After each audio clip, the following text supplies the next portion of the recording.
gente, bem-vindos a mais um vídeo do meu canal. Eu vou trazer algum assunto aqui agora, abrindo uma página de notícias. Vou trazer um assunto que esteja em alta hoje, mas que não seja nada muito polêmico. Então, um assunto meio neutro. Vamos lá. A volta do foguete da SpaceX, foguete que deu ré. O que é o principal quando você quer passar a informação sobre esse assunto? É que o foguete deu ré. Nunca nenhum foguete deu ré na história. Até tem a expressão, foguete não dá ré. Agora não existe mais essa expressão. O que a gente precisa contar? A gente precisa contextualizar, a gente precisa contar o que aconteceu no dia e trazer dois fatos interessantes, curiosos para apimentar a comunicação. Hoje, neste momento, sobre este assunto, a gente não precisa trazer o passado de Elon Musk, a gente não precisa trazer a história da corrida espacial, a gente não precisa contextualizar sobre como está a corrida espacial em outros países, fora os Estados Unidos. A gente não precisa trazer a história do foguete que não dá ré, mas esse pode ser até um bom gancho pra gente conseguir trazer uma curiosidade. O principal é a gente contar quantas foram as tentativas, o que foi feito até agora, como foi o grande dia, talvez quantas dessas tentativas deram errado. Então a gente precisa saber exatamente qual é o recorte, o quadrado que a gente vai usar. Recorte, vamos sempre pensar no recorte como uma foto do momento. Então qual é a foto que a gente vai querer passar com essa comunicação? Usando outro exemplo do jornalismo agora, numa cobertura de uma tragédia, uma grande cobertura ao vivo, eu vou relembrar a tragédia no Rio Grande do Sul, para onde eu fui desde o primeiro dia. A gente tinha muita coisa acontecendo ao mesmo tempo. É por isso que as emissoras enviam muitos repórteres, o maior número de repórteres que conseguem enviar para um local que é para cobrir o máximo de acontecimentos que conseguirem e que conseguirmos durante um noticiário. Mas infelizmente não dá para noticiar absolutamente tudo. E o que o jornalista precisa fazer é escolher, filtrar. Vai filtrar a comunicação. E para isso precisa ter desapego. Você não pode ter apego a informação nenhuma, porque se você tiver esse apego, a comunicação vai ficar enfadonha. Então vamos agora voltar para você. Pensa numa apresentação do trabalho que você precisa fazer, uma conversa difícil em casa que você precisa ter com um familiar, um amigo, um feedback que você precisa passar. Qual é o principal que a outra pessoa precisa captar?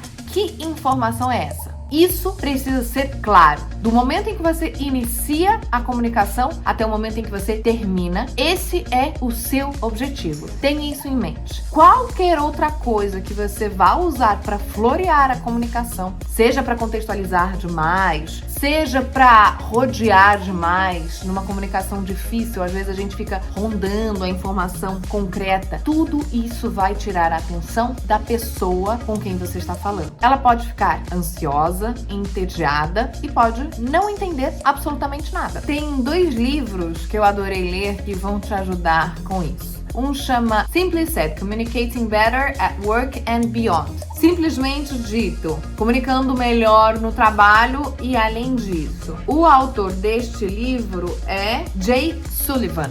Além deste, tem um outro livro que eu também recomendo, que é bom, que é, eu anotei aqui pra vocês, Made to Stick, dos irmãos Heath. Falam os 2 livros sobre como a simplicidade ajuda na comunicação. Tem uma outra referência de um livro que eu gosto muito que chama O Futuro Ainda é Jovem, se eu não me engano, de Domenico De Masi, que é um sociólogo que eu adoro, ele já morreu. E tem uma passagem no livro dele que diz que a simplicidade é uma complexidade resolvida. Nossa tendência enquanto seres humanos é sempre tornar tudo muito mais complexo. À medida em que a gente se debruça sobre os assuntos, a gente vai estudando e tudo vai se desdobrando, né? Pensem como é que as pessoas encaravam o fogo há séculos atrás. Hoje em dia a gente olha para o fogo e a gente sabe exatamente o que acontece ali dentro. Tem vários estudos, milhares de cientistas debruçados sobre aquilo, mas antigamente era simples. Era um fogo. Ele aquecia e a gente precisava saber a forma certa de criá-lo. Tenda sempre para a simplicidade na comunicação. Como fazer isso? Número 1, evite palavras difíceis. Eu sei que essa é uma das formas que a gente usa para que as pessoas saibam que somos inteligentes, mas no fundo as pessoas vão saber que somos inteligentes? Se, num contexto geral, a gente conseguir passar as informações. Palavra difícil só torna a comunicação mais chata. Evite-as ao máximo.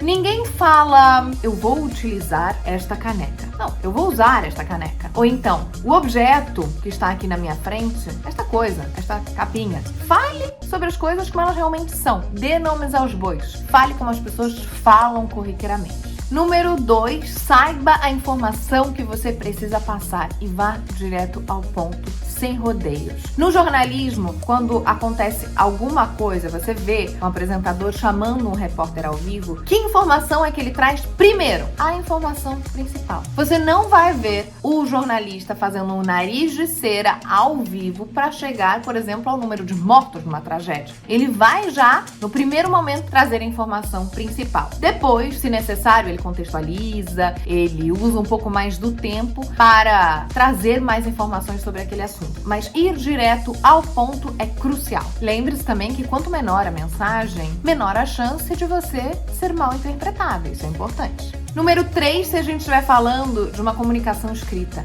frases curtas. Por favor, não escreva frases longuíssimas. Eu tô lendo um livro que é Amiga Genial.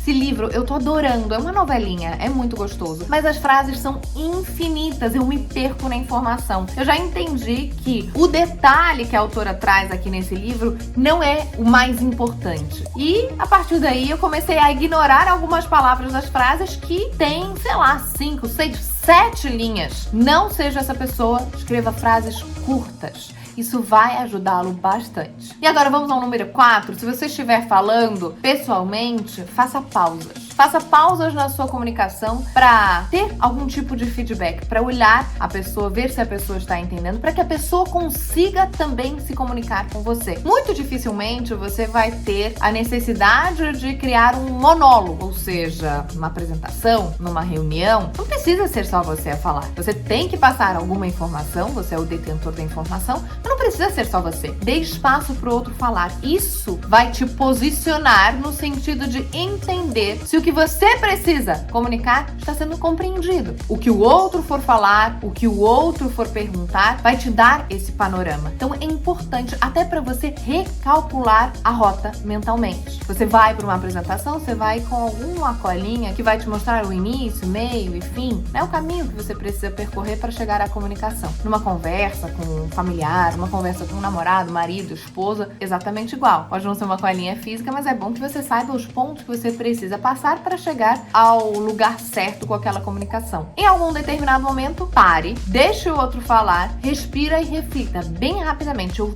tô onde eu preciso estar? Como é que eu vou encaminhar a comunicação para chegar ao ponto certo e vá direto a ele? Tem uma coisa pra gente terminar que é muito importante na comunicação, que é a gente pedir feedbacks. Pergunte para a pessoa com quem você se comunica como é que é a sua comunicação. Pergunte, você entendeu direito? Eu me alonguei demais? Fui muito chato? Fui monótono? Isso é muito bom para que você consiga melhorar para as próximas vezes. Se você não sabe como é que o outro está te vendo, você não vai saber se a sua comunicação está sendo efetiva. Se você gostou desse vídeo, dá um like, curte, comenta, deixa sua mensagem, sua crítica, seu incentivo e, claro, se inscreve aqui no canal que eu vou te ajudar a ter uma comunicação muito, mas muito mais assertiva.